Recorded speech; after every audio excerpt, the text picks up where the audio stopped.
छोटे बच्चों में रोना बहुत आम है। इसको अंग्रेजी में कोलिक बोलते हैं। तकरीबन 25% बच्चों को कोलिक्स होते हैं। ज्यादा रोने की वजह से इनके मदर्स को बहुत थकावट होती है इनको केयर करने में। इसके अलावा किसी माँ को फ्रस्ट्रेशन आ सकती है और किसी को डिप्रेशन भी हो सकता है। कोलिक 1 महीने की उम्र पे ही शुरू होता है। ये सबसे ज्यादा 2 महीने की उम्र पे होता है। 4 महीने के बाद ये खुद ही ठीक हो जाता है।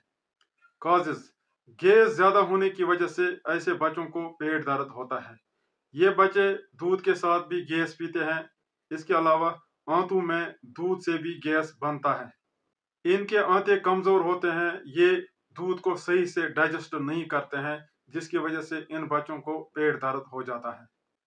अगर बच्चे को दूध ज्यादा हो जाएगा या कम हो जाएगा, उससे भी वो रोएगा।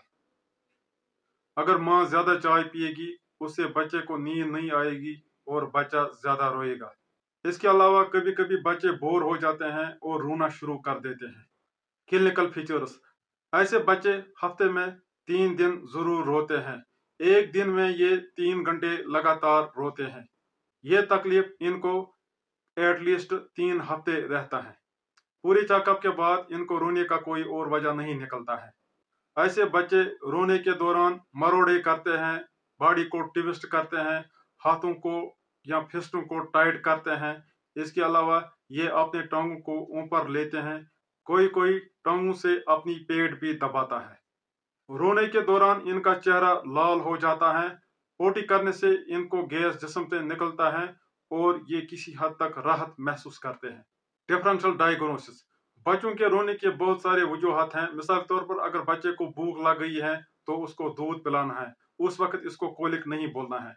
इसी तरह अगर बच्चे ने पेशाब किया है, बच्चे का डायपर या कपड़ा गीले हो गए हैं, उस वक्त उसको डायपर या कपड़े बदलने हैं, उस वक्त इसको कोलिक नहीं बोलना है।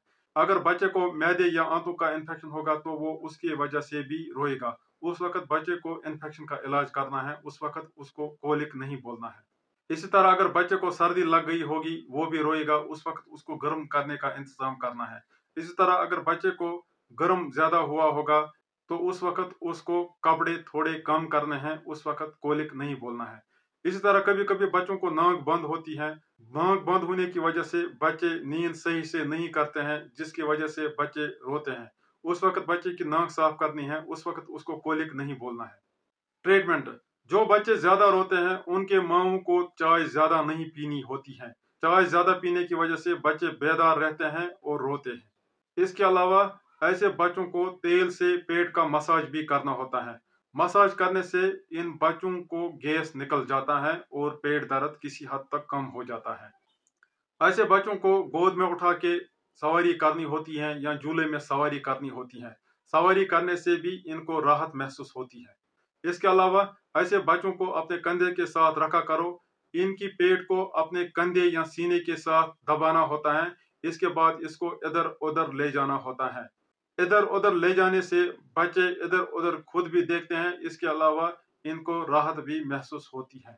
जो बच्चे ज्यादा रोते हैं उनको लोरी सुनानी होती है, उनके सामने कुछ न कुछ गाना होता है, जिसकी वजह से ये डिस्ट्रैक्ट होते हैं और इनको पेन भी कम हो जाती है। ऐसे बच्चों को आप बर्ड साउंड्स या म्यूजिक सुनाया करो। बर्ड साउंड्स और म्यूजिक को ये एंजॉय करते हैं और अपना दर्द भूल जाते हैं। याद रखो, इनको मोबाइल की स्क्रीन नहीं दिखानी होती है, खाली वॉइस सुनानी होती है। ऐसे बच्चों को आप 1 महीने के बाद पेसिफायर या शहद की चूची भी दे सकते हो। शहद की चूची में शहद नहीं होना चाहिए। अगर इसमें शहद होगी तो उसको सुराख नहीं करना होता है।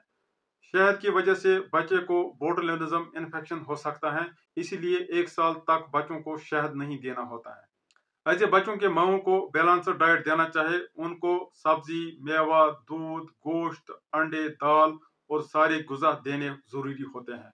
अगर किसी माँ को किसी एक गुज़ा पे शक होगा तो वो एक गुज़ा बंद कर सकती हैं, लेकिन सारे गुज़ा बंद नहीं करने होते हैं।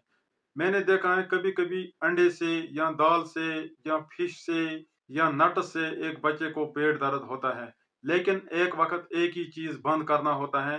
सारे एलर्जन काजिंग फूड्स बंद नहीं करने होते हैं एट ए टाइम। ऐसे बच्चों को डॉक्टर सिमिथोकोन ड्रॉप्स प्रिस्क्राइब करते हैं। सिमिथोकोन ड्रॉप्स से गैस कम हो जाता है, बच्चे किसी हद तक राहत महसूस करते हैं। इसके अलावा ऐसे बच्चों को 4 लैक्टोज ड्रॉप्स हर दूध के साथ भी डालते हैं। لیکٹیز ڈراپس سے دودھ صحیح سے ڈائجسٹ ہو جاتا ہے اور بچے کو پیٹ درد اور گیس کم ہو جاتا ہے۔ ایسے بچوں کو ہائی ڈوز سلیپ ایڈ نہیں دینا ہوتا ہے۔ امید ہے آپ کو ویڈیو پسند آیا ہوگا۔ ویڈیو کو زیادہ سے زیادہ شیئر کرو۔ اللہ حافظ۔